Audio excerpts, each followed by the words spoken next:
کہہ کر ان لوگوں کا نام لے کر جس نے ان کی بیعت کی تھی سب میری بیعت کر چکے ہیں، اب کیا چاہیے تجھ کو؟ تو علی نے اس لیے حوالہ دیا تھا. ہاں کوئی نہ کر اس علی کے قول کو پیش نہ کرے. اس کے بعد اگر علی یہ کہتے ہیں کہ سب نے میری بیعت کی اور بغیر جبر و اکراہ کی، تو وہ بھی اس کا ریزن نہیں ہے. ورنہ اس بیعت کی اس کی حیثیت کیا ہے، اس کا وجود کیا ہے اس بیعت کا. لیکن اس سے ایک بات معلوم ہے، علی کی ذات گرامی واحد ذات ہے. لیکن بیعت کی لوگ کہنا یاد ہے نا. اب آئیے وہ اہم مسئلہ جو آپ کے سامنے پیش کرنا چاہتا ہوں. علی کی ذات گرامی واحد ذات ہے ہسٹری میں جو دونوں اعتبار سے رہبر بھی ہے اور امام بھی. اگر کوئی بھی شخص ایسا آئے جو یہ کہے کہ میں تو اسے امام مانوں گا جسے خدا امام بنا دے، تو یہ اس کے بھی امام ہے. اگر کوئی آ کر یہ کہے کہ میں تو اس کو مانوں گا جس کی لوگ بیعت کر لیں، تو یہ اس کے بھی امام ہے. اسی لیے کسی کے پہلے امام ہیں، کسی کے لیے چوتھے خلیفہ ہیں. بات واضح ہے نا. واحد ہے علی جو پہلے امام بھی ہیں اور خلیفہ بھی ہیں. اب وہ چوتھے ہو یا جو بھی نمبر رکھیں آپ، لیکن مانا دونوں نے. جو بیعت سے امام مانتے ہیں انہیں بھی ماننا پڑے گا کہ یہ امام ہے. جو نص سے اور تعیین سے اور اعلان الہی سے اور اعلان رسالت سے مانتے ہیں انہیں بھی ماننا پڑے گا کہ یہ امام ہے. جو امامت سے پہلے بیعت کرتے ہیں وہ بھی مانے امام، جو امامت کے بعد بیعت کرتے ہیں وہ بھی مانے امام. تو بات ہوئی. اس کا مطلب یہ ہوا، ابھی بات سب سن رہے ہیں، اس کا مطلب یہ ہوا کہ علی کے ساتھ اس وقت جو لوگ تھے صفین کے میدان میں یا جمل میں یا نہروان میں، جتنے لوگ علی کے ساتھ تھے وہ یہی دو قسم کے لوگ تھے. دونوں جو علی کو پہلا مان کر آئے تھے وہ بھی تھے، جو چوتھا مان کر آئے تھے وہ بھی تھے. اب جو علی کو پہلا مان کر آئے تھے وہ علی کو منصوص من اللہ معصوم رہبر مان رہے تھے. جو علی کو چوتھا مان کر آئے تھے وہ چونکہ اپنی بیعت سے مانا تھا کہ ہم نے بیعت کی ہے لہذا یہ امام بن گئے، وہ بھی تھے. جو پہلا مانے اسے شیعہ کہتے ہیں، جو چوتھا مانے اسے سنی کہتے ہیں. بتائیے کیا جھگڑا ہم لوگوں میں وہاں. اس پیغام کو سنیے گا. آج کے جو لوگ آپس میں جھگڑے کرتے ہیں اور جھگڑے کر کے کہتے ہیں شیعہ سنی جھگڑا ہے. جی نہیں، شیعہ سنی نہیں ہے. ہوشیار رہیے گا ایسے لوگوں سے جس طرح کے جھگڑا کروانا چاہتے ہیں. شیعہ اور سنی دونوں علی کے ساتھ، پہلا ماننے والے بھی علی کے ساتھ، چوتھا ماننے والے بھی علی کے ساتھ، دونوں علی کے ساتھ تھے. تو شیعہ بھی اور سنی بھی. اب جھگڑا کس بات کا؟ توجہ ہے. جھگڑا کیسے ہوتا ہے؟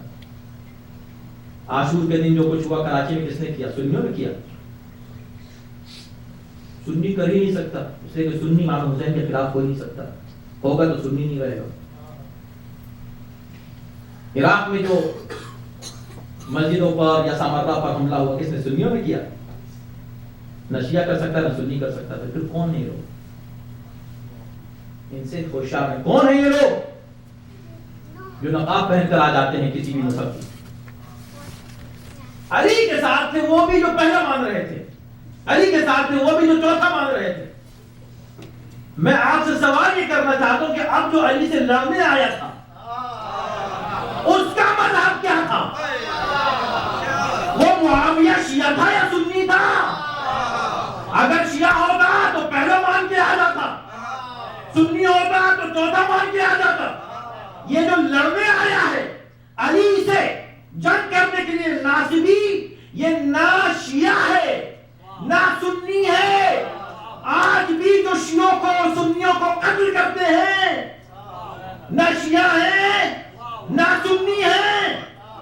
کون ہیں؟ معاویہ والے ہیں، بنی امیہ والے ہیں، یزید والے ہیں.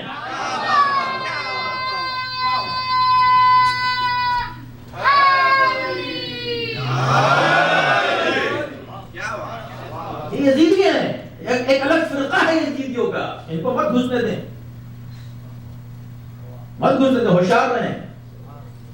اتحاد کہتی ہے اس کو ہے کہ سوچ سمجھ کے اتحاد کریں۔ تو اتحاد کرو، کس سے اتحاد کرو؟ یزیدیوں سے۔ بے شک شیعوں میں اور سنیوں میں اتحاد ہے، کوئی مسئلہ نہیں۔ علی کے زمانے میں دونوں ساتھ تھے، دونوں ساتھ رہے، علی کے ساتھ رہے، علی کے ساتھ رہ کر معاویہ سے جنگ کر رہے تھے سب کے سب، وہ تو نہیں تھے جو پہلا مان رہے تھے۔ کوئی بھی نہیں کہے گا، کوئی بھی اسکالر نہیں کہے گا کہ علی کے ساتھ اس وقت جتنے لوگ تھے سب کے سب پہلا مان کے آئے تھے۔ اگر ایسا تھا تو چوتھا ماننے والے کہاں چلے گئے؟ کیا وہ معاویہ کی طرف سے؟ تو پھر چوتھا کیسے مان رہے؟ پھر کب سے چوتھا ماننا شروع کیا؟ چوتھا ماننے کا مطلب یہ ہے کہ وہ لوگ تھے ہی ادھر۔ اور اس کی دلیل یہ بھی ہے کہ بھئی کیونکہ ہم بیعت پر گفتگو کر رہے ہیں، بیعت کا فرق یہی ہے۔ فرق تھا، ٹھیک ہے ساتھ تھے دونوں، لیکن فرق تھا، وہ فرق آج بھی ہے، معرفت کا فرق ہے۔ اس لیے کہ جو بیعت سے امام مانتا ہے وہ امام کو اتنا ہی مانے گا جتنا وہ اپنی بیعت کی اہمیت سمجھ رہا ہے۔ جب آپ کسی کو ووٹ دے کے پریزیڈنٹ بنائیں گے تو آپ سمجھیں کہ میرے ووٹ سے بنائیں، کہیں گے کہ نہیں؟ لیکن جو لوگ علی کو اس لیے نہیں مان رہے تھے کہ ہم ووٹ دیں گے تو علی علی بن جائیں گے، علی علی ہے، علی امام ہے، ہمیں تو بیعت کرنی ہی کرنی ہے۔ دونوں تھے، اور یہ بات، یہ راز اس وقت کھلا کہ اس گروپ میں جو لوگ کمزور عقیدے کے لوگ، جیسے قرآن سامنے بلند ہوا تو کیا ہوا؟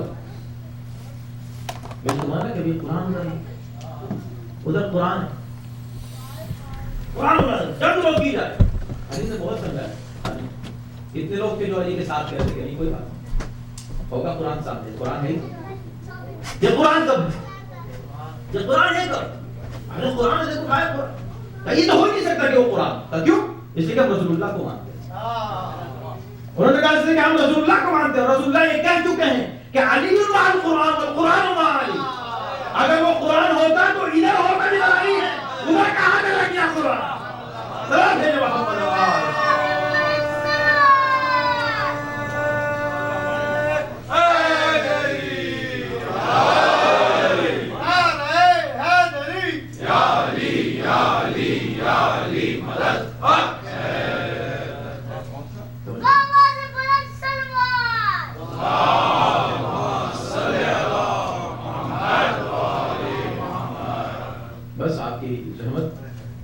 تمام ہو رہی ہے، اور اب وہ منزل آتی ہے کہ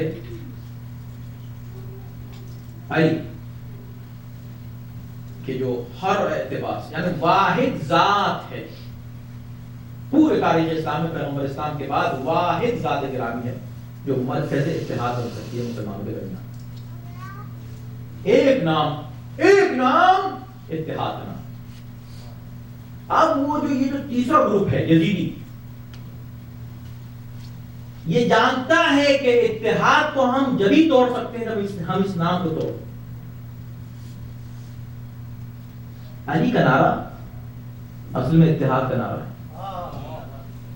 اور جو اس نعرے کے خلاف ہے وہ اصل میں اتحاد کے خلاف ہے۔ وہ نہیں چاہتا کہ مسلمان نے کریں، مسلمانوں کے ایک ہونے کے لیے یہ نعرہ ہے علی کا نعرہ۔ کیوں؟ اس لیے کہ سب ایک علی کے ساتھ آ سکتے ہیں، چاہے وہ کسی بھی نمبر پر کسی بھی اعتبار سے، بیعت سے پہلے بیعت کے بعد مانتا۔ علی کو ماننے والے علی کے نعرے کے خلاف نہیں جا سکتے۔ یہ جو تیسرا گروپ ہے وہ جا سکتا ہے، اس کو علی کبھی برداشت نہیں۔